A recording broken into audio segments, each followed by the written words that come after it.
የአእምሯዊ ንብረት ማለት እንግዲህ ከቃሉ መረዳት እንደምንችለው ያው ንብረት ነው። ንብረትነቱ ግን የአእምሮ የፈጠራ ውጤት የሆነ በፈጣሪ ወይም በጥበብ ባለሙያ ባለቤትነት የሚታወቅ ጥበቃ የሚደረግለት የአእምሮ ፈጠራ ስራዎችን ለመጠበቅ፣ ለማባዛት፣ ለማስተላለፍ የሚያስችሉ ጉዳዮችን እንዲሁም ደግሞ ይሄንን ደግሞ ስንተላለፍ የሚመጡ ተጠያቂነቶችን ያካተተ ሰፊ ጽንሰ ሐሳብ ነው። በውስጡ እንግዲህ የቅጂና ተዛማጅ መብት አንዱ ጉዳይ ነው። ሌላው የአካባቢያዊ ጥበቃ ወይም ደግሞ አካባቢያዊ ስያሜ ወይም ደግሞ ጂኦግራፊካል ኢንዲኬሽን የምንለው አለ። የፓተንት ጉዳይ አለ። የንግድ ስያሜ የምንለው ወይም ትሬድማርክ የንግድ ምልክት የምንለው በውስጡ በጣም ሰፊ ራሳቸውን ችለው ብዙ ሊወራባቸው የሚችሉ ጽንሰ ሐሳቦችን በውስጡ ያካተተ ነው የአእምሯዊ ንብረት ማለት።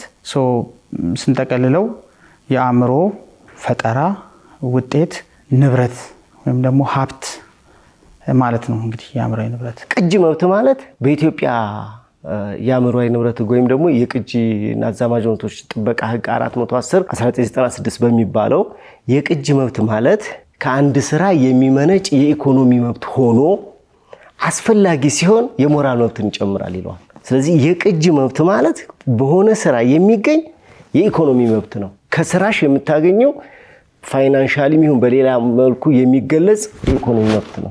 አስፈላጊ ሲሆን በአንቺና በስራሽ ወይም ደግሞ በፈጠራ ስራ ባለቤቱና በስራው መካከል የሚኖር ግንኙነትን የሚወስነው የሞራል መብት ማለት ነው። ተዛማጅ መብት ማለት ግን ቅጂ መብት አይደለም። ተዛማጅ መብት ከቅጂ መብት የሚነሳ ወይም ደግሞ በኦሪጂናል ስራ ላይ መሰረት አድርጎ የሚሰራ ወይም የሚገኝ መብት ነው ተዛማጅ መብት። ስለዚህ ቅጂና ተዛማጅ መብት ማለት እነዚህን አጠቃሉ የሚይዝ የአእምሯዊ ንብረት ዘርፍ አንዱ ነው። ቅጂና ተዛማጅ መብቶች የሚጠበቁ ስራዎችም አሉ፣ የማይጠበቁ ስራዎችም አሉ። ስለዚህ ለሚጠበቁ ስራዎች ሽፋን ይሰጣል። የማይጠበቁ ደግሞ እንግዲህ ቅጂ መብት ስንል ብዙ ጊዜ የፈጠራ ሰዎች መብትን ብቻ የሚመለከትም አይደለም፣ ሚዛንን የሚጠብቅ ነው። ሰው ለኢንፎርሜሽን ሲባል ለትምህርት ሲባል በልዩ ሁኔታ ሰውየውን ሳያስፈቅዱ የስራውን ባለቤት ሳያስፈቅዱ የሚጠቀሙበት ሁኔታዎች አሉ እና ለምሳሌ ለግል ማባዛት ይቻላል። ግን ደግሞ ለግል መባዛት በሁሉም ስራዎች ላይ ሆን ይችላል። ለምሳሌ የሙዚቃ ኖቴሽንን ለግል ማባዛት ተብሎ አይቻልም፣ ህጉ ይከለክላል። የኪነ ህንፃ ስራዎችንም እንደዚሁ ህጉ ይከለክላል። ስለዚህ ቅጂ መብት ስንል ሚዛን የሚጠብቅ ነው። በአንድ በኩል የደራሲዎችን ወይም ደግሞ የፈጠራ ሰዎችን ስራ ያስከብራል። በሌላ በኩል ደግሞ ፓብሊኩ አትላርጅ ወይም ደግሞ ህብረተሰቡ በሰፊው ተጠቃሚ እንዲሆን በልዩ ሁኔታ ገደብ ይደረግበታል እና የማይጠበቁ ሀሳብ አይጠበቅም። ዝም ብሎ ግዝፈት ማግኘት መቻል አለበት። ፎርሙላ አይጠበቅም። እንግዲህ በቅጂና ተዛማጅ መብቶች ህጎች እነሱ አይጠበቁም። የቅጂና ተዛማጅ መብቶች አዋጅ ቁጥር 410 1996 የወጣው ህግ አለ። ሌሎችም ደግሞ በፍትሐ ብሔር ላይ የኮንትራት ህጎች አብረው የሚሰሩበት ሁኔታ አለና ጥበቃ ተደርጎላቸዋል በኢትዮጵያ ውስጥ። ከቅጂና ተዛማጅ መብት አንጻር በርካታ ህጎች አሉ፣ ስምምነቶች አሉ። በተለይ በርን ኮንቬንሽን የምንለው አለ። አሁን ሀገራችን ለመፈረም በሂደት ላይ ያለችው በተለይ ቅጂና ተዛማጅ መብቶችን ለመጠበቅ በስዊዝ ዋና ከተማ በርን የተፈረመ ነው። ከዛ በኋላ እየተሻሻለ እስከ ፓሪስ ኮንቬንሽን ድረስ ተብሎ አፕዴት እየተደረገ የመጣ አለ። በፈረንጆቹ 2004 በእኛ በ1997 የወጣ የቅጂና ተዛማጅ መብቶች ጥበቃ አዋጅ አለ። ከዚህ አንጻር የቅጂና ተዛማጅ መብቶች ምንድን ናቸው ወይም ደግሞ መብት መጣስ ማለት ምንድን ነው የሚለውን ማየት ያስፈልጋል። ቅጂና ተዛማጅ መብት ማለት ለጥበብ ስራው፣ ለኪነ ጥበብ፣ ለስነ ጥበብ፣ ለስነ ጽሁፍ ስራዎች አፍላቂዎችና በዛ ውስጥ ተሳትፎ ላላቸው አካላት የኢኮኖሚና የሞራል መብታቸው እንዲጠበቅ እንዲሁም ደግሞ የማስተላለፍ ትራንስፈር የማድረጊያ መንገዶች አሉ። ያን መብቶቻቸው ለሌላ ለፕሮዲዩሰር ሊሆን ይችላል፣ ለሚዲያ ሊሆን ይችላል፣ የማስተላለፍ ሂደትን ሁሉ የሚያካትት ነው። ስለዚህ እነዚህ መብቶች በአዋጁም እንደተጠቀሱት ለአፍላቂ ወይም የጥበብ ፈጠራ ላመጣው ሰው፣ እዛ ውስጥ ደግሞ በተያያዥነት ተሳትፎ ለሚያደርገው ሰው፣ ለፕሮዲዩሰሩ፣ ለሚያሰራጭ የሚዲያ አካል በዝርዝር የሚያስቀምጣቸው መብቶች አሉ። እነዚህ መብቶች እንግዲህ በሁለት ከፍለን እናያቸው፣ የኢኮኖሚና የሞራል። አንድ የፈጠራ ስራ ባለቤት የፈጠራ ስራውን ለሌላ ሁለተኛ አካል ለማስተላለፍ በውል ወይም በፈቃደኝነት ወይም በስጦታም የሚያስተላልፍባቸው መንገዶች አሉ። ይሄ ሲሆን ግን ህጋዊ የሆነ ኮንትራት ወይም ደግሞ ስምምነት በሁለቱ አካላት መካከል ተፈጽሞ መሆን ይገባዋል ማለት ነው። ሁለተኛው የሞራል መብት በኢኮኖሚያዊ መብት ኢቭን ለምሳሌ አንድን የፊልም ስራ ለአንድ የብሮድካስት ሚዲያ በሽያጭ መልክ የኢኮኖሚ ጥቅም ስንል በገንዘብ መልክ የፈጠራ ስራውን ሸጦ ቢያስተላልፍ የሞራል መብቱ ግን እንደተጠበቀ የሚቆይበት ሁኔታ አለ። ይሄ ማለት የሰውየው የፈጠራ ወይም በፕሮዳክሽን ውስጥ የተሳተፉ አካላትና የፕሮዲውሰሩ ስም ይሁንታ ክብር በሚመጥን መልክ ተገቢውን የሆነ ክሬዲት የመስጠት ጉዳይ፣ ሌሎችም ነገሮች ከሞራል መብቶች ጋር እናገናኛቸዋለን።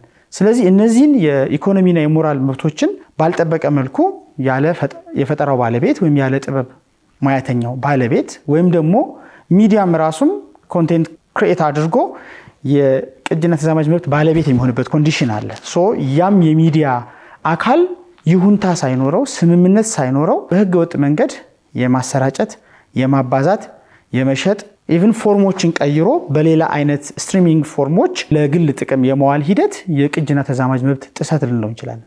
ስለዚህ የአርቲስቱ ወይም ደግሞ የጥበብ ሙያተኛውን የፈጠራውን ባለቤት እንዲሁም ወራሾች ጭምር በአዋጅ የተቀመጠ እስከ 50 ዓመት ድረስ የባለቤትነት መብት የሚሰጥ ስለሆነ ያ ጊዜ እስኪጠናቅ ድረስ ለባለመብቱ ተገቢውን የሆነ እውቅናና ስምምነት ሳይፈጸም የሚደረግ የማባዛትና የማሰራጨት ሂደት የቅጂና ተዛማጅ መብቶች ጥሰት እንለዋለን ማለት ነው። የብሮድካስተርስ ወይም ደግሞ ብሮድካስት የሚያደርጉ ድርጅቶች በስራዎቻቸው ላይ የብቸኝነት መብት አላቸው። ይሄ አዋጁ የሚሰጣቸው መብት ስለሆነ ማለት ነው። የኢትዮጵያ ቅጂና ተዛማጅ መብቶች ጥበቃ አዋጅ 410/1996 ይህን ጥበቃ ይሰጣል። ለብሮድካስተሮች ለሚያሰራጩት ስርጭታቸውን ወይም ደግሞ ያሰራጩትን እንደገና የማሰራጨት አንዱ መብታቸው እሱ ነው። ሁለተኛ ያሰራጩትን ግዙፍነት እንዲያገኝ ማለት በሲዲ እንዲቀረጽ ወይም ደግሞ በፍላሽ እንዲቀረጽ ወይም ደግሞ በሌላ በማንኛውም የኤሌክትሮኒክስ መሳሪያ ግዙፍነት እንዲያገኝ የማድረግ ግዙፍነት ያገኘው እንዲሰራጭ ለህዝብ እንዲበተን የማድረግ መብት የብሮድካስቲንግ ድርጅቱ መብት ነው። ይሄንን መብት ማንም ሰው ሊጥሰው አይችልም። የሚጥሰውም ከሆነ በአዋጁ ተጠያቂነት ያስከትላል። በፍትሐ ብሔርም ያስጠይቃል፣ በወንጀልም ያስጠይቃል።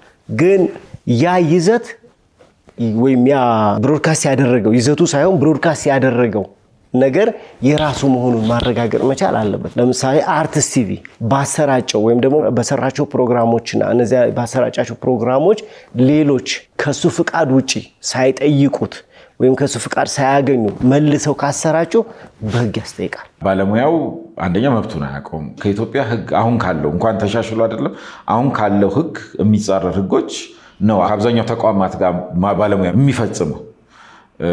በኢትዮጵያ ህግ መሰረት እነዛ ህግ ወጥ ናቸው፣ ውል አዋጅን ስለማይሰርዝ ማለት። ስለዚህ መብት እንዳለው እዛ ፕሮጀክት ላይ አያውቀውም እና ስለዚህ አንዳንዴ ባለሙያው የራሱ መብት ማስከበር ላይ ብቻ ሳይሆን የሰውን መብት ማክበር ላይ ችግር አለበት። ምክንያቱም ኮፒራይትን መጠበቅ ስንባል እንደ ቀልድ አንድ አሜሪካ ላይ የተሰራን አንድ ቲቪ ሾው አምጥተን እዚህ ሀገር መስራት ባይተሰልፍ ህጋዊም አይደለም አግባብም አይደለም ኢቲክሱም አይፈቅደውም እና እኛ ማክበር ካልጀመርን የኛም ስራ አይከበርም ብዬ አምናለሁ። በዚህ ረገድ ባለሙያው አንዳንዴ ኮፒራይት ነው የሚለው ነገር ራሱ አያውቀውም። ላይክ ይሄ ነገር ህገወጥ ነው ብለን ስንጠቀመው አናውቀውም። ለምሳሌ ፊልም ላይ የምንጠቀመው ሚውዚክ ኦል ኢት ማይት ቴክ ፎን ኮል አዌይ ነው። ደውለን ሙዚቀኛውን እዚህ ቦታ ላይ ባስገባው እዚህ ሙዚቃ ላይ ብለን የምንጠይቀውን ነገር ራሳችን አበላሽተን መብቱን ሳናከብረው ሲያልፍ እንመለከታለን። ግን መብት ማስከበር ግዴታ ነው ብዬ አምናለሁ። አንድ መረሳት የለበት ነገር አንድ የአእምሮ አይ ንብረት ወይም የፈጠራ ስራ ስለተመዘገበ ብቻ ተጠብቋል ማለት እንዳልሆነ፣ ስላልተመዘገበም አልተጠበቀም ማለት እንዳልሆነ ግን መረዳት ያስፈልጋል። አንድ ግጥምን ያሁን ወደ ቤት ሲሄድ ገጥሜ ባስቀምጠው የፈጠራ ስራው በተፈጠረ ሙመንት መብት አለው፣ ባይዲፎልት ነው መብት አለው። ነገር ግን መመዝገቡ ምንድነው ወደ ክርክር ሲካሄድ እንደ አንድ ኤቪደንስ የባለቤቱ መብት ቀዳሚ መብት ማን ነው የሚለውን እንደ አንድ ማስረጃ ተደርጎ ሊወሰድ ይችላል ማለት ነው። ወደ ብሮድካስቲንግ ኦርጋናይዜሽኖች ወይም የብሮድካስት ድርጅት በምናይበት ሰዓት ላይ ጥበቃ የሚደረግበት ብሮድካስት አንደኛ ሄድኳርተሩ ዋና ኦፊሱ ኢትዮጵያ ውስጥ ከሆነ፣ ሁለተኛ ስርጭቱን ኢትዮጵያ ውስጥ ከሆነ ነው። ይሄ ማለት ምንድነው? ሄድኳርተሩ ኢትዮጵያ ውስጥ ከሌለ ስርጭቱ ውስጥ ኢትዮጵያ ውስጥ የማይተላልፍ ከሆነ በኢትዮጵያ ሕግ መሰረት አይጠበቅለትም ማለት ነው። ስለዚህ የሌሎች ሀገራት ሰዎች ይህን ክሌም ማድረግ አይችሉም። በእኛ ሀገር ሕግ ሪፖርት ማድረግ የብሮድካስት ኦርጋናይዜሽኖቹ መብት ነው። ስለዚህ ጥበቃ አለው በእኛ ሀገር ማለት ነው። ስለዚህ ኢንተርናሽናል ኢንስትሩመንቶችን የዓለም አቀፍ ሕግን በምናይበት ሰዓት ላይ በርን የሥነ ጽሑፍና የኪነ ጥበብ ስምምነትን በአብዛኛው የቅጂ መብት ሁኔታዎችን የያዘ ነው። ብሮድካስትን በተወሰነ ደረጃ ነው የሚቃኘው። አብዛኛው የብሮድካስት መብቶች የሚወርቁት ሮም ስምምነት 1961 ላይ የወጣ አለ። የብሮድካስት መብቶች ያ የዓለም አቀፍ ጥበቃ ይደረጋል። እሱ አንዱ ነው። ሌላው ደግሞ ብሮድካስት የሚጠበቀው በትሪፕስ አግሪመንት ከአእምሯዊ ንብረት ጋር የተያያዘ ስምምነት ነው። ትሪፕስ አግሪመንት የሚባለው ማለት በዓለም ንግድ ድርጅት የሚተዳደር አንዱ የህግ ምሰሶ ነው። እዚህ ትሪፕስ አግሪመንት ላይ አንቀጽ 14 ላይ ስለ ብሮድካስት ኦርጋናይዜሽኖች ጥበቃ እዛ ላይ አለ። ስለዚህ አሁን እኛ ትሪፕስ ስምምነትን ብንፈርም ፕሮብሌሞቹ አይፈጠሩም ማለት ነው። ስለ ስምምነት ስናወራ ብዙ ጊዜ ስምምነቶች በደንብ ተጠንተው ከሀገር ፍላጎት ጋር ታይተው ተመዝነው ነው ወደዛ የሚገባው ማለት ነው። እና ሌሎች አንዳንድ ለታዳጊ ሀገሮች የሚጠቅሙ አንቀጾችም ካሉ ብዙ ለሀገራት የሚተዋቸው ነገሮች አሉ። ሪዘርቬሽን ክሎዝ የሚባሉ ከግዴታ ውጭ ልናደርጋቸው የምንችላቸው ነገሮች አሉ። እነሱ ላይ በደንብ ታይቶ እንደዛ አይነት ነገር እንትን የሚኖረው። ስለዚህ በእኛ ሀገር ህግ የብሮድካስት ሆነ የኮንቴንት ይዘት ጸሐፊዎችም ስራ ሆነ በቅጅ መብትም በተዛማጅ መብትም ጥበቃ ይደረግላቸዋል። በሀገራችን የብሮድካስት አዋጅ በ2013 የወጣው አዋጅ እንደሚያስቀምጠው ብሮድካስተሮች የቅጅና ተዛማጅ መብትን ጠብቀው መንቀሳቀስ እንዳለባቸው በአንቀጽ 55 አስቀምጦታል። እንግዲህ የሚዲያ ተቋማት በሁለት መልኩ ሊገለጹ ይችላሉ። አንድም የተዛማጅ መብቶች ፕሮዳክሽኑን ኮንቴንቱን ገዝተው በማሰራጨት የተዛማጅ መብቶች ባለቤት ይሆናሉ፣ ቀጥታ ክሪኤተር ሳይሆኑ ማለት ነው። እዛ ጋር መብት አላቸው። ሁለተኛው ራሳቸው ፕሮዲውስ ያደርጋሉ። በሚዲያ ሃውሳቸው ውስጥ የተለያዩ ይዘት ያላቸውን የጥበብና የፈጠራ ስራዎች ኖርማሊ በራሳቸው ፕሮዲውስ የሚያደርጋቸው ይዘቶች መብት ባለቤት ናቸው። እነዚህን የይዘት ወይም ደግሞ የፈጠራ ወይም የጥበብ ስራ ውጤቶች አለፈቃድ በሌላ ሚዲያ ሊሆን ይችላል፣ ተመሳሳይ ብሮድካስት ሚዲያ ሊሆን ይችላል። በተመሳሳይ ብሮድካስት ሚዲያ በቀጥታ በቴሌቪዥንም ባይሆን በሌሎች የሶሻል ሚዲያ ፕላትፎርሞችም ፓይሬትድ ሆነው ወይም ኮንቴንቶች ኢንፍሪጅን ተደርገው ተቆርጠው ሙሉ በሙሉም የሚሰራጩበት ሁኔታ እናስተውላለን። በቅርብ ጊዜም በሀገራችን ያየናቸው በርካታ ገጠመኞችና ተጠያቂነት ያስከተሉ ኬዞችን እናስተውላለን ማለት ነው። ስለዚህ በሚዲያውም አንድ ቪክቲምም ነው፣ አት ዘ ሴም ታይም ደግሞ የዚህ የቅጅና ተዛማጅ መብት ጥሰት ተዋናይም ነው። በዚህ መልክ ነው ሚዲያ አካባቢ ያለው ኤክስፒሪየንስ የሚያሳየው። በተለይ በዲጂታል አሁን ባለንበት ዘመን ውስጥ ከፍተኛውን የሆኑ የኮንቴንት ስርጭት በዲጂታል ውስጥ ያለው ኦዲየንስ ዶሚኔት እያደረገ ስለመጣ የኮንቴንቶች ያለ ፍቃድ የመውሰድና የመጠቀም የማሰራጨት ትሬንዶች እየተስተዋሉ ነው። እንግዲህ እነዚህ ነገሮች ደግሞ ሚዲያውንም ህግንም የሚዲያውንም የብሮድካስትንም ህግም ከመተላለፍ አኳያ የሚዲያዎችንም መብት ከመጣስ አኳያ በሁለት መንገድ ኤክስፒሪየንስ እያደረጉ አስተውላለሁ። ሁሉም ባይሆንም አንዳንዶቹ የራሳቸውን ኮንቴንት ፕሮቴክት አድርገው የሌሎችንም ይዘቶች ክሬዲት ሰጥተው ወይም ተገቢውን የሆነ እውቅና ተፈጥሮ የሚሰራጭበት ሁኔታ ነው። በሊንክም በኮላቦሬሽን የሚሰሩ ስራዎች አሉ። በተመሳሳይ ግን ደግሞ ስናቸው የመደራረግና ኢንፍሪጅመንቶችም በብሮድካስት ሚዲያዎች ውስጥም እየተስተዋለ ነው። የብሮድካስቲንግ ድርጅቶች የእናንተን ስራ ወይም ደግሞ አንዱ ብሮድካስት ድርጅት የሌላውን ስራ ቀርቶ መልሶ ለህዝብ ሲያቀርብ እንደ ቀዳ አያስብም፣ ወይም ያኛውን ድርጅት እየጎዳው እንደሆነ እንኳን ግንዛቤ አይወስድም። ይሄ ትልቁ የግንዛቤ ችግር ነው። ዋቴቨር ኢት ኢዝ ወረቀት ላይ ያለ ነገር ወረቀት ላይ ነው። ዋናው የሚተገበርበት መንገድ ነው። አንደኛ ባለሙያው እኔን ጨምሮ ባለሙያው የቅጂ መብቱ ኤግዛክትሊ ምን ይላል የሚለው ማወቅ አለበት። ኤግዛክትሊ ምን ይላል፣ ምንድነው መብታችን፣ እንደ ቅጂ መብት ምንድነው የሚሸጠው፣ ምንድነው የማይሸጠው። ምክንያቱም ከዓለም አቀፍ የቅጂ መብት የኢትዮጵያ ህግ ይለያል ብዬ አስባለሁ። ስለዚህ ከእሱ አንጻር ምንድነው የሚሸጠው፣ ምንድነው የማይሸጠው፣ መች ነው የኔ የሚሆነው፣ መች ነው የነሱ የሚሆነው፣ መች ነው ተጨማሪ ክፍያ ማግኘት ያለብኝ፣ ይሄስ ውል በኢትዮጵያ ህግ ሌጋል ነው ወይ? እና በተቻለን አቅም እሱን እውቀት ልናዳብር ይገባል ብዬ አስባለሁ። ዋነኛው ነገር ፈጠራውን የሚፈጥሩ ሰዎች እውቀታቸው ሊዳብር ይችላል። ምክንያቱም በአንደኛ ጎን ነው የሚከራከሩት አብዛኞቹ እነሱ ስለሆኑ እውቀታቸውን ሊያዳብሩ ይችላሉ። የመንግስት አካላትንም ህጉ ተገቢ አይደለም አሻሽሉልን ለማለት ኤግዚስት የሚያደርገውን ህግ ማወቅ አለብን እና እሱ ነው ዋነኛው ነገር መሰራት ያለበት ብዬ የማስበው። ባለድርሻ አካላት በመንግስት ሳይድም ያሉት በባለሙያም ሳይድ ያሉት በተቋማት በኩል ያሉትም ይህንን ነገር ክሊር ማድረጉ ለብዙ አምባጓሮ እና ጭቅጭቅ እንዳይፈጠር ያደርጋል ብዬ አስባለሁ። የአንዱን ሚዲያ ይዘት አንዱ ሚዲያ ያለምንም ፍቃድ አንስቶ ስትሪም ሲያደርግ በሶሻል ሚዲያውም በሜንስትሪሚንጉም በዋናውም ሚዲያ ላይ ስናየው እንገረማለን፣ እናዝናለን። ማለት ስለ ጉዳዩ የተወሰነ ግንዛቤ ስላለን ማለት ነው። ማህበረሰቡም የተወሰነው ሰው በዚህ ላይ ኮንሺየስ ሊሆን ይችላል። ግን ቅድም ካልኳቸው ልምምድ አንፃር ኖርማል ሼር እየተዳረጉ ሁሉ ሊመስለን ይችላል። እንደ ደግሞ ኦርዲነሪ ሰው ሆነን ስናስብ በቃ እኛም እናያለን ሼር እየተዳረገ። ይሄ ስርቆት መሆኑን በይፋ አይነገርም። የእናንተን የፈጠራ ስራ ወይም ደግሞ እናንተ ባላችሁ ይዘት ተመስርታችሁ ብሮድካስት ያደረጋችሁትን ንብረታችሁን ንብረት ስለሆነ ማለት ሌሎች ያለ እናንተ ፍቃድ ሳትሰጧቸው ወይም ሳትሸጡላቸው ሌሎች የሚያሰራጩ ከሆነ ወንጀል ነው። በኢትዮጵያ የቅጂና ተዛማጅ መብቶች ጥበቃ አዋጅ 410/1996 በወጣው ህግ መሰረት በህግ ያስጠይቃል። የውጪዎቹን ያየሽ እንደሆነ ኮምፖዘሮችም ሆነ ዜማ ውጪዎችም የተለያዩ በፍጥራ ስራ ውስጥ ነው በመብታቸው ቀልድ አያውቁም ማለት ነው። እና እርግጥ እዛም ኢንፍራስትራክቸር ወይም ደግሞ መሰረተ ልማቱ በደንብ የተደራጀ ነው።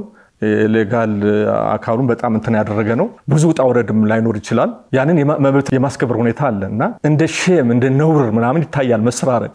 እዚህ ያየን እንደሆነ ከተሰረቀ ምናምን ግድ የለም ወይ ሰጥቼዋለሁ የሚባልበት ሁኔታ አለ፣ ወይም ደግሞ ይሉንታ የሚይዝበት ሁኔታም አለ፣ ወይም ደግሞ ሽምግልና ይባልና ምናልባት መብቱን በማያውቁ ሰዎች ጋር ሊደራደር የሚሆንበት ሁኔታ አለና ወደ ህግ ባለሙያም መሄድ ያስፈልጋል። የሚያውቁም አሉ በደንብ ኢንተርናሽናል ኤክስፒሪየንስ ያላቸው አርቲስቶች በኢንተርናሽናል መድረክ ብዙ የተጫወቱ አሉ።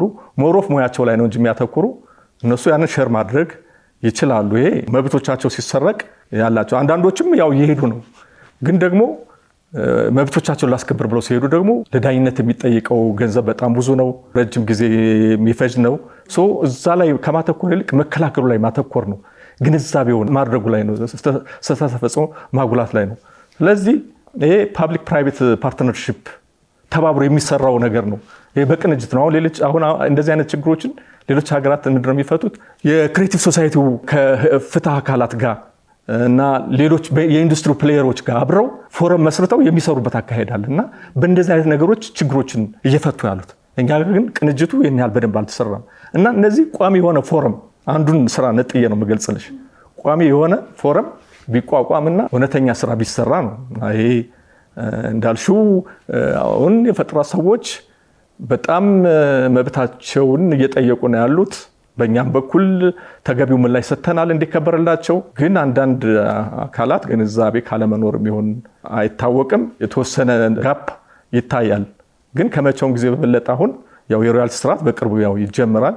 ግን ለዚህ ሁሉም ሚዲያ አካላት ተባባሪ ናቸው። ግን በጣም ተወሰኑት ደግሞ ትንሽ ጋፕ አለ። እሱን ያው በቅርቡ የሚስተካከል የሚሆነው እንግዲህ በክሬቲቭ ፕሮሰስ ቫልዩ ቼን የአይዲዬሽን፣ የክሬሽን፣ የፕሮዳክሽን የምላቸው ፕሮሰሶች አሉ። የዲስትሪቢዩሽን እስከ ሲአርኤም ከስተመርስ ሪስፖንስ እና ፊድባክ ድረስ ያለውን ስንወስድ እዛ ውስጥ ሚዲያ እንደ ዲስትሪቢዩሽን ፕላትፎርምም እንደ ኮንቴንት ክሬተርም ባለቤት ነው፣ ባለመብት ነው። አንደኛ ይሄ የቅጂና ተዛማጅ መብት አለመጠበቅ ጉዳይ የቅጂና ተዛማጅ መብቶችን ጠብቀው ኢንዱስትሪው ላይም ተገቢውን ኢንቨስት አድርገው እየሰሩ ያሉ ሚዲያዎች እድገታቸውን እየጎዳው ይገኛል። ለምሳሌ ሰስቴኔቢሊቲ በጣም ወሳኝነት አለው። አንድ የሚዲያ ስታብሊሽ ለማድረግ ከፍተኛ የሆነ ኢንቨስትመንት ይጠይቃል። እንደ ሌላ ቢዝነስ ስዊች የምናደርገው ኦኬ ይሄ ነገር ሞክረ ነው እንቶ ብለን በሁለት ዓመት ዞር የምንልበት አይነት አይደለም። ከፍተኛ ሆነ የሰው ኃይልም ቀጥሮ የሚያሰራ ነው። ለሀገሪቱ የክሬቲቭ ኢንዱስትሪም ለማስታወቂያም አጠቃላይ ማህበራዊና ኢኮኖሚያዊ እድገት ትልቅ ሚና ያላቸው ናቸው ሚዲያዎች። እነዚህ ሚዲያዎች የሚሰሯቸው ስራዎች ፓይሬትድ የሚሆኑ ከሆነ ጥሰቶችን የሚስፋፉ ከሆነ እንግዲህ ሚዲያዎቹ ለመዘጋት ይገደዳሉ ማለት ነው። ስቲልም አንዳንድ ሚዲያዎች በእንደዚህ አይነት መንገዳገድ ውስጥ እናያለን። መሰረታዊ ምክንያት ይሄ ነው ማለት ባይቻልም አንዱ የቅጂና ተዛማጅ መብት አለመጠበቅ ያላቸውን የጥሪት ወይም ደግሞ ኢኮኖሚክ ፐርፎርማንሳቸው ወይም ደግሞ ሰስቴኔቢሊቲያቸው ላይ አፌክት ያደርገዋል። ስለዚህ ሚዲያዎች ከተመሰረቱም በኋላ በጥራት ለህዝብ ተደራሽ የሆኑና ተወዳጅ የሆኑ እንዲቀጥሉ ይሄንን የቅጂና ተዛማጅ መብት እርስ በርስ መጠባበቅ ያስፈልጋል ማለት ነው። ምክንያቱም አንዱ ሚዲያ ከአንዱ ሚዲያ ፕላስ ደግሞ ከኢንዱስትሪው ነው የመብት ጥሰቱ የሚስተዋለው።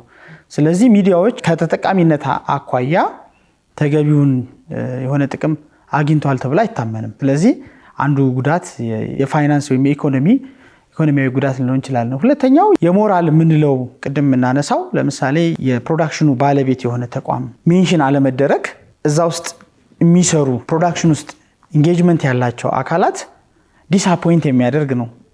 ምክንያቱም አንድ የጥበብ ስራ ወይም አንድ ዜናም ቢሆን ኤር ተደርጎ ሰው ጋር እስኪደርስ ድረስ የሚደከመው ድካም ቀላል አይደለም። ሶ ያ ኢንታየር ፕሮሰስ ነው የሚጣሰውና መብት አሁን ምናልባት ወደ ሌሎች እንትን ጉዳዮች ኋላ እናነሳው ካልሆነ በቀር መሰረታዊ ቻሌንጅ የኢንፎርስመንት ጉዳይ ነው። የብሮድካስት አዋጅ አለ፣ የቅጂና ተዛማጅ መብት አዋጅም አለ። አሁንም እየተሻሻለ ነው። የቅጂና ተዛማጅ መብቱም ካለው ከቴክኖሎጂ እድገት ጋር ተያይዞ በተለይ የዲጂታል ኮንቴንት ኢንፍሪንጅመንቶቹ ኮምፕሌክስ እና በጣም ፈጣን ከመሆናቸው አንጻር ያን ሊያስተናግድ የሚችል አዋጆች የተዘጋጁ ነው። ነገር ግን ያሉትን በአግባቡ ወደ ተጠያቂነት ከማምጣት አንጻር አንዳንዴ የተሻሉ ነገሮችን እንሰማለን። አብዛኛው ግን ያ ጉዳት የደረሰበትም ሚዲያም ጉዳት አድራሹ አካል ተጠይቆ የሚካስበትም ትሬንድ ደካማ ነው። ሶ ጥሰቱ ቅድም ባልኩት መንገድ የሚገለጽ ቢሆንም ከጥሰቱ በኋላም ራሱ ያለው ሪአክሽን ወይም ደግሞ ምላሽ በደንብ መጤን ያለበትና መስተካከል ያለበት መታረም ያለበት። ያ ካልሆነ ኮንሲኩዌንሱ ሚዲያዎቹ እስከ መዘጋት ድረስ ከስራ እስከ መውጣት ድረስ ከሲስተሙ እስከ መውጣት ድረስ የሚያደርስ ነው ማለት ነው። ፕላስ እሱ ፐርፎርማንሳቸው ላይ ኢፌክት ያመጣል። ቢኮዝ አንድ ሰው ሰራለው ግን ውጤት የለም ሚል ከሆነ ውጤት ከሌለ የሚሰራበት መንገድ በራሱም እየቀነሰ ይመጣል። አልተውም ይሰራል፣ ግን የሚሰራበት መንገድ which is ኢንቨስት አያደርግም። ጥሩ ታለንቶችን ፑል ማድረግ አይችልም። ሶ ክሊየንቶችን ወይም ደግሞ ኦዲየንሱን ማኔጅ አያደርግም። የሚታጠቀው ቴክኖሎጂም በዛው ልክ ኮምፒቲቲቭ እየሆነ አይሄድም። ስለዚህ ከሲስተም ከመውጣት ባሻገር ሲስተም ውስጥ ኖረው እንደሌሉ እየሆኑ የነበሩ ሚዲያዎች አሉ፣ አሁንም አሉ። አርቲስቲክ ሚዲያም ውስጥ ያለ ሰው ራስ ምታት ሊሆንበት የሚገባው ነገር ይሄ ይመስለኛል። ሰምባዲ ሳሎኑ ላይ ቁጭ ብሎ ያንቺን ስራ ቆርጦ እሱ የፈለገውን ነገር ሜክ ማድረግ ይችላል። አዲስ ሞመንት ትንሽ ወደ ሰለጠኑት ዓለም ፕላትፎርሞቹም ለነሱ ያግዛሉ፣ ሲስተማቸው ስላለ ማለት ነው። እኛ ሀገር አንደኛ እውቀቱ የለንም፣ ሁለተኛ ተደራሽነቱ ይበልጥብናል እና ኮፒራይቱን እንረሳዋለን። ግን እቺ ነገር ተጠራቅማ ነገ የኛን ሳይሆን ይቀራል ጉዳዩና እንደውም ቅድም ካልሽኝ የመደራጀት ጉዳይ ሊሆን የሚገባው በዚህ ዙሪያ ይመስለኛል። ሶሻል ሚዲያ ላይ እንደ ቀልድ ሰዎች ስራዎችን እየቆረጡ መልቀቅ፣ ይሄ ራስን ሚሚክ በማድረግ ምናምን ውስጥ እንደገና ደግሞ አንዳንዴ ፕሮሞት በማድረግ ዘርፍ ውስጥ ሰዎች የአርትን ስራ በነፃ እንዲያገኙ መደረጉ በጣም ራስ ምታት ሊሆን ይገባል ብዬ አስባለሁ። አንዳንዴ መበደልሽን ሁሉ አታውቂም። በጣም ከመርቀቁ የተነሳ ሰዎች እየሳቁ ያንቺን ስራ ደጋግመው ሲለቁት በሶሻል ሚዲያ ላይ እየጠቀሙሽ ነው የሚመስለው ጉዳዩና ፎር ዳት ማተር ግን አቴንሽን ስፓናችን እየቀነሰ ስለሆነ የሆነ ሰው በየ60 ሰከንዱ እየቆረጠ ከለቀቀላቸው እዛ 2 ሰዓት የተለቀቀው ጋር ለምን ይመጣሉ የሚለው ነገር በጣም አሳሳቢ ይመስለኛል። እና ደግሞ እነዛ ሰዎች ጥቅም አግኝተውበት ኢንዳይሬክት የሆነ ጥቅም አግኝተውበት ቢሆን ኖሮ እሺ ይባላል። ዊዛውት ኖ ቤኔፊት ነው ፎር ዘ ሴክ ኦፍ አቴንሽን ነው እና እነሱ ነገሮች የሚለቀቁት በጣም ራስ ምታት ሊሆንብን የሚገባ ነገር ነው። ሌብነት ደግሞ በተለይ በሚዲያ ሲሆን ደግሞ በጣም ነውር ነው። ምክንያቱም እኔ ሳየው እንዴ ይሄማ የአርቲስት ንብረት አለ እንዴት መልሶ ኮፒ ያደረገው ብዬ አድማጭ ተመልካችም ይታዘባልና ትክክል አይደለም። ስለዚህ ይህንን ማወቅ ያስፈልጋል፣ ያስቀጣል። ህጎቹን በሚሻሻሉበት ሰዓት ላይ ጥናት ያስፈልገዋል እና ያ መጀመሪያ ኢንሴፕሽን ሪፖርት ወይም ጥናቱ ምን ከየት ተነስቶ የት ይደርሳል ተብሎ ምን አይነት ሜቶዶሎጂ እንጠቀማለን፣ ምን አይነት መጽሐፎችን ሪፈር እናደርጋለን፣ እነማንን እንጠይቃለን፣ እነማን ናቸው ተብሎ በኢንሴፕሽን ሪፖርት ደረጃ ተሰርቷል ከአዲስ አበባ ዩኒቨርሲቲ የህግ ትምህርት ቤት ጋር። ያ ከተሰራ በኋላ ደግሞ ጋፕ አናሊሲስ፣ ህጉ ምን ችግር አለበት፣ አላሰራ ያለው ምንድን ነው፣ አሁን ከወቅቱ ተለዋዋጭ ሁኔታ ጋር ያለው ምንድን ነው፣ የኢትዮጵያን ጥቅም የሚያስከብሩ ህጎች የትኞቹ ናቸው፣ የዌስተርን ህጎች ለመገዳደር ፍሌክሲብል የሆኑ አንቀጾች የትኞቹ ናቸው። እነዚህ በጥናት ተለይተው ባለድርሻ አካላት ሁሉ ተወያይቶባቸው ግብአት ተሰብስቦ ነበረ እና በዚህ ሂደት ውስጥ ከብሮስት ተቋማት አካላት ግብአት ሁሉ ሰጥተውናል። ስለዚህ የጥናቱ ውጤት ነው ይሄንን የሚያመጣው ማለት ነው። ግብአት ሰጥተውን አሁን ኤክስፕላናቶሪ ኖት የማብራሪያ ጽሁፍ ተጽፏል። የመጀመሪያው ረቂቅ አዋጅም ተዘጋጅቷል። አሁን በቀጣይ ጊዜያት ማለት ነው ደግሞ ረቂቁን እንደናንተ ላሉ ባለድርሻዎቹ ምንድነው የጎደለው፣ ምንድነው የሚስተካከለው፣ ምንስ መጨመር አለበት ተብሎ የጋራ ውይይት ይደረጋል። ያ ዳብሮ ሂደቱን ጠብቆ በዚህ አይነት መንገድ ነው እየሄደ ያለው። ከትምህርት ቤት ጀምሮ መሰራት ያለበት ጉዳይ ነው ይሄ ነገር። ከትምህርት ቤት ጉዳይ ጀምሮ ልክ ኢቲክስ እና ሲቪክ እንደሚማሩት የሰው መብት አይነካም፣ የሰው ፈጠራ ስራ ክቡር ነው፣ ኮፒ ማድረግ ወንጀል ነው፣ ኮፒ ማድረግ በጣም ነውር ነው የሚለውን ነገር መማር አለብን። ሶሳይቲው ማሳወቅ አለብን። አንፎርቹኔትሊ ካልቸራችን የተሳካለትን ሰው ነገሮች መድገም አፕሪሼት የሚያደርግ ካልቸር አለን እና ከሱ ይልቅ ግን ፈጠራን አፕሪሼት የሚያደርግ የፈጠረን ሰው መብት ደግሞ ማክበር እንዳለብን ከትምህርት ቤት ጀምሮ መሰራት አለበት ብዬ አስባለሁ። ኢትስ ቱ ሌት በት ኢትስ ናት ሌት። መች መጀመር አለበት? መጀመር አለበት የሆነ ቦታ ላይ። ምክንያቱም እንዳልኩሽ አብዛኛው ሰው ኮፒራይትን ሲጥስ፣ ኦዲየንሱ ኮፒራይትን ሲጥስ አያውቀውም፣ እያጠፋ እንደሆነ አያውቅም። እንዴ ሼር አድርጌለታለሁ እኮ ብሎ ነው የሚያስበው የእሱን እና ስለዚህ ከትምህርት ጀምሮ መሰራት አለበት ብዬ አስባለሁ። ያው ጀነራሊ የፈጠራ የክሬቲቭ ዓለም በጣም ትልቅ ነው። ኢንተርቴንመንት ወርልድ ደግሞ እጅግ ሞስት ፕሮፊታብል ኦርጋናይዜሽን ከሚባሉት አንዱ ነው እና ኢትዮጵያ ውስጥ እዚህ ሙያ ላይ የተሰማሩ አብዛኛው ሰዎች ግን ያንን ፕሮፊት እየቀመስ ነው አይደለም። ደሪዝን ዋነኛው ምክንያቱ መብታችንን በተገቢ መልኩ አለማወቃችን፣ ኦዲየንስም ማክበር ያለበትን ነገር ስላላሳወቅ ነው ከፍሎ አይመለከተን። ስለዚህ አንድም ይሄ በጣም ቫስት የሆነ ኢንተርቴንመንት ወርልድ ይህን የሚያክል ህዝብ ቁጥር ያለው ማህበረሰብ ውስጥ ፕሮፊታብል መሆን አለበት ብዬ አምናለሁ። ስለዚህ አንደኛውና ዋነኛው ነገር ኮፒራይትን በመጀመሪያ ደረጃ ኦዲየንስ ያክብርልን፣ ኮፒራይት አይቀዳ ከማለታችን በፊት እኛ ባለሙያዎች ማክበር አለብን። እኛ የምናከብረው የጓደኛችንን ስራ ባለመውሰድ ብቻ አይደለም። የማያዩን ሩቅ ያሉትን ሰዎችም ስራ ኮፒ ባለማድረግ ራሳችን ማክበር አለብን። ጉዳዩ ፈጠራ ባይት ሰልፍ ኢትዝ መከበር ያለበት ነገር ነው። ሰው ተጨንቆ ተጠቦ የፈጠረውን ነገር ብለን ድጋሚ ቋንቋ ለውጠን ማቅረብ ራሱ ባይት ሰልፍ ብልግና ነው ብዬ አምናለሁ። ስለዚህ መጀመሪያ ንብረታችንን ጠብቁልን ከማለታችን በፊት እኛም የሰውን የፈጠራ ስራ ማክበር አለብን ብዬ አጠቃልለዋል። ማንኛውም አካል የሌላን ሰው ንብረት ላለመስረቅ፣ የሌላውን ንብረት ከተጠቀም ለተጠቀመበት ተገቢውን ክፍያ ለመክፈል ዝግጁ መሆን አለበት። አንዱ እሱ ነው።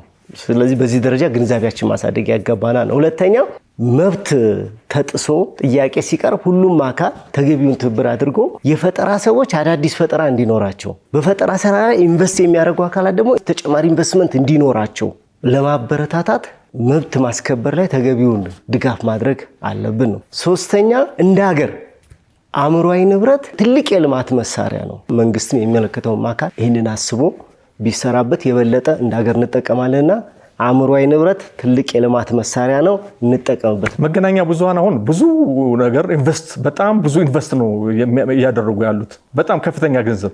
አሁን ግን እየተጠቀመ ያለው ኢንቨስት ያላደረገው ወይም ደግሞ ዝም ብሎ በአቋራጭ የሚከብረው ነው። ስለዚህ በጣም የሚሰሩ ሰዎች ገንዘባቸውን ኢንቨስት የሚያደርጉ ብዙ እድል እየፈጠሩ ታዳጊዎች በፈጠራ ተኮትኩተው እንዲያድጉ እንደዛ አይነት ስራዎችን እየሰሩ ነው። አዳዲስ ፊልሞችን በገንዘባቸው እየገዙ እና ኪሳራ ውስጥ ነው ያሉት። ይሄንን ማንም ሰው ሊገነዘበው ይገባል። ስለዚህ የሌሎቹ ተባባሪ መሆንም አያስፈልግም፣ ከጎናቸው ልንቆም ያስፈልጋል። ስለዚህ ብሮድካስተሮች ሊደገፉ ይገባል። እነሱም ደግሞ በራሳቸው ሚናቸውን ደግሞ መወጣት መቻል አለባቸው። በዚህ ላይ የለውጥ ሐዋርያ መሆን መቻል አለባቸው። ቼንጅ ኦፍ ኤጀንት እንደሚባለው ምንድነው? ማስታወቂያ አሁን ሰርቶ ማስተላለፍ ይችላሉ። ልክ እንደናንተ አሁን እናንተ አዲስ በተለይ በዚህ ጉዳይ ላይ 3-4 ጊዜ ነው ከኛ መስሪያ ቤት አንጻር እንኳን እንደዚህ ፕሮሞት እያደረጋችሁ ነውና የእናንተን አርአያነት ሌሎችም ቢከተሉ ጥሩ ነው የሚሆነው። አንድ ሀገር አደገ ወይም ደግሞ በለጸገ የምንለው ህጉ ምን ጥሩ ቢሆን አተገባበሩ ካልተደገፈ፣ ራይት ኦፍ ማኔጅመንት አስተዳደሩ ካላማረ ትርጉም አይኖረውም ማለት ነው። ስለዚህ ሁሉም የተያያዘ ነው። ብሮድካስተሮቹን ካልደገፍናቸው የይዘት ፈጣሪዎች አይኖሩም ማለት ነው። ታለንቶችን ማሳደግ አንችልም ማለት ነው። ኢትዮጵያ እኮ እንደሚታወቀው ምቅ ሀብቶች አሉት። የወደፊቱን ማየት አለብን እና ይሄንን ፖቴንሻል የሆነ ነገር ምቅ ሀብት ይዘን እጅ መብትንና ሌሎች ሁኔታዎችን ከሰራንበት ትልቅ ደረጃ ላይ እንደርስ እንችላለን።